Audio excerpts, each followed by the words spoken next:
Hello everybody, today I just wanted to share some info about Lifebloom Druid. I won't really be discussing default Druid or shapeshifting, but keeping the focus more on this perk introduced to the class and comparing how Lifebloom Druid stacks up against clerics in a support role. With that said, this video is in the context of trio gameplay and not solos. Some of this information and my opinion may apply to duo play, but that is mostly outside of my realm of experience.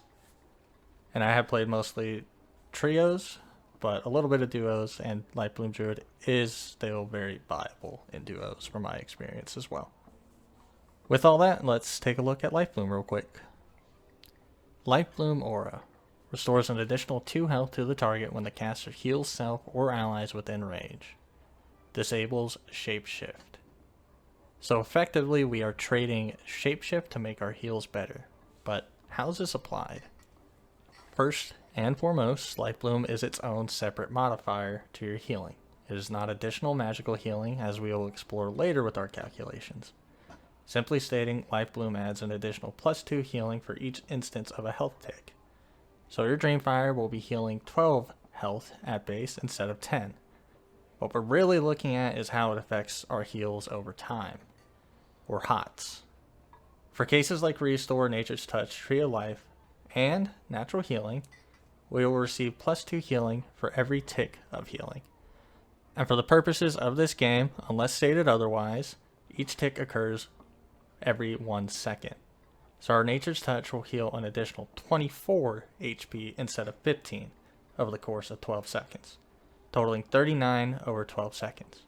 Restore will heal for 50 HP over 10 seconds, and Tree of Life for 35. And as a brief aside, this game does do quite a bit of rounding, whether it be for time or a percentage of a health heal. So for instance, you might not get 39 healing over the course of 12 seconds with a Nature's Touch with Lifebloom. You may instead just get 40, as the game tends to round up in these occasions where you might have half a second on a particular tick, or a percentage of a heal per tick.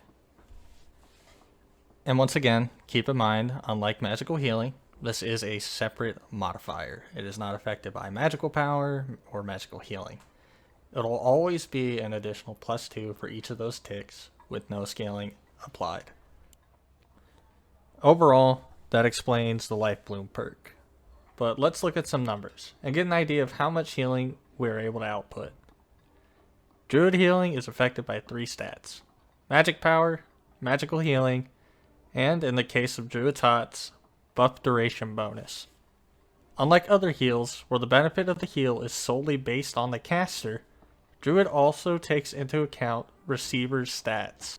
That is because buff duration only benefits the receiver of the heal, and is not based off the caster's buff duration stat. So hypothetically, if a Druid was healing a fighter with Nature's Touch, the effect of the heal would be based off the Druid's magical healing and magical power, and the fighter's buff duration. Appearing on the screen now is a modified formula of the HOT calculations on the wiki, with the added Lifebloom effect. As mentioned before, this is separate from any bonuses we are getting from the base heal. Therefore, it is added on after the fact. This is why buff duration can be important, because the length of the heal adds extra ticks to the HOT, therefore allowing Lifebloom to proc more often. On the screen now is my Druid's Arena kit. Quickly we'll go over what kind of healing I will be giving to my team with the Nature's Touch. The set has 16 magical healing, as long as I cast with my Crystal Ball and Mace. I also have 15% magical power bonus. The other 2 players I play with don't particularly build in the buff duration, and have around 15% buff duration bonus on average. In putting this into the formula, 1 Nature's Touch will heal 56 HP over about 14 seconds. Here's a kit that I would typically wear on a budget in 224 lobbies, where I build no magical healing and have about 19% magical power bonus, which heals about 46 HP over 14 seconds. Let's take a look at another example. What if I were to build more magical power? Another Druid I play with builds a lot more magical power into their build, and they ended up at around 60% magical power bonus. And while I will be running typically around 15 to 19%, the jump from around triple the amount that I run, you would expect quite a big leap in terms of your healing potential. However, putting this into the formula, you're only getting an extra about 6 HP of worth of heals, coming out to around 62 heal over 14 seconds. While this may sound substantial, that is a heal over 14 seconds. Most engagements do not last that long, and while it may benefit a reset in between a fight, it is not enough in my opinion to justify losing out on all the benefits from other stats and gear can give you. A Nature's Touch is more powerful than a second wind, and you can use that to your benefit for not only your team, but yourself. And this is where you can be considerably more active than a cleric. While they are effectively heal bots for their team, with some powerful utility like Locust Swarm and Resurrection, if they are doing anything else, they are not actively healing their team. A Druid, while at the same time as healing, can cast Dreamfire, dealing both damage and providing similar burst healing that a cleric with lesser heals can. They can also apply their hots to themselves, which again, I will restate, is stronger than a second wind, and also engage themselves. That is why I and many other Druid players prefer to build tanky. With the proper gear, you can achieve around 50% PDR, or even above, and about 150 HP.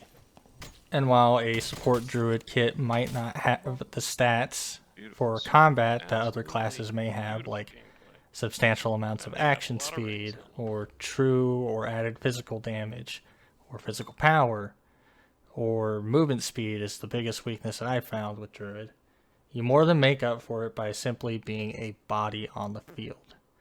Even a few mace hits can turn the tide of a fight, and simply existing and benefiting your teammate is more beneficial, in my opinion, than just being a heal bot for your team. Lifebloom Druid is also relatively cheap to build. Druid gear is cheap on the market and can use a lot of off-meta pieces. I, for example, use an epic wind locket with plus all, PDR, and magical healing for arena. Something you can buy for less than 400 gold on the market at Legendary. The most expensive pieces are Demon Clad leggings and Demon Grip gloves if you choose to run them. But even I have been speculating to drop these because base kit Lifebloom is just that strong. Druid does have some shortcomings in the knowledge department, meaning you'll have to invest in a lot of +2 knowledge and memory cap to gain access to all your spells, leaving less room to build for other stats. But since you are not to be the damage dealer of the fights, simply supporting your team and participating in the fight yourself is enough for the most part. You have access to great CC tools, so as long as you can win the initial engagement, you can clean up anybody who's trying to run away by blocking doorways, rooting them, or just being a general nuisance as you see fit.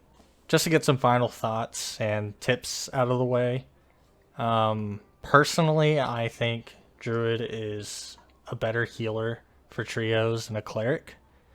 I'm not going to say by a large margin, and it also could be a difference in playstyle, because cleric still does have access to some of the strongest spells in the game with Resurrect, and at the moment Locust Swarm is insane.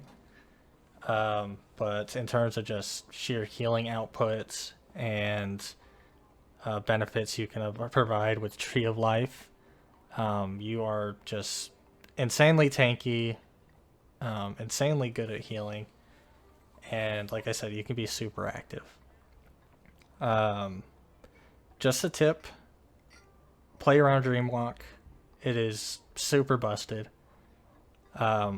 If Dreamwalk is down, if you have a pretty smart team and people you play with a lot, so you can communicate well, call it out. Like Dreamwalk down, something like that, because you need to play passive. One of the other things or other benefits with Druid over Cleric, I believe, is just the sheer fact that you're absolutely rogue immune if you can communicate with your team and know when you have Dreamwalk available.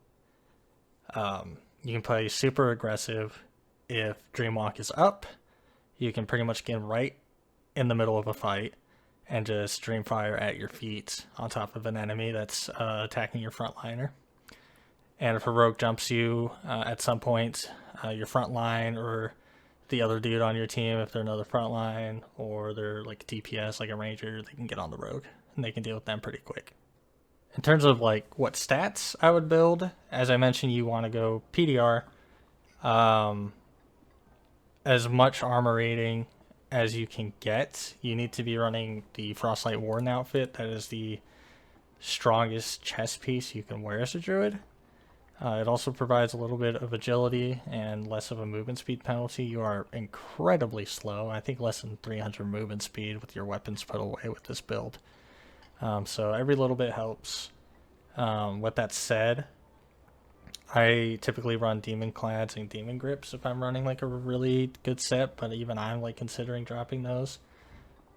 Because as I mentioned, base healing on a Lifebloom Druid is pretty crazy. So I'm not sure if the extra healing from the demon sets is really providing much other than for my Dreamfires being stronger. Just because of how the hot scale, it's not really benefiting as much with the heal over or with the added magical healing.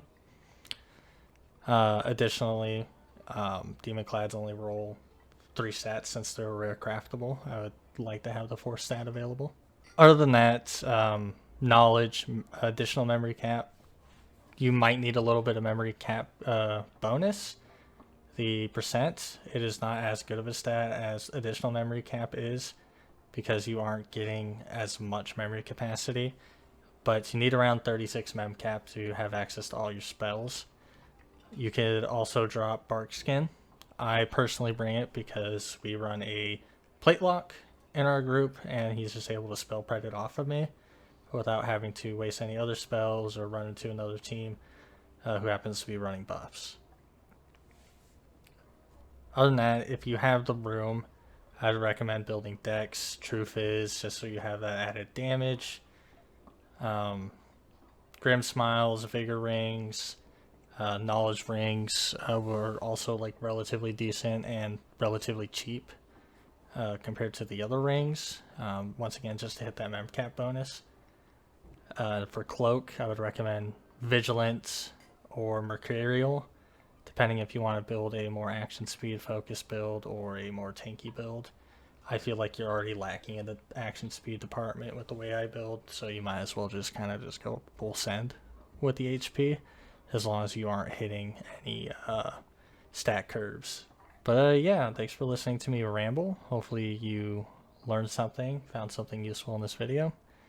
If you have any tips, suggestions, or any inaccuracies I made with my calculations, or have any like tips for the build itself, please let me know, because I'm trying everything I can to sort of optimize the way I play Druid.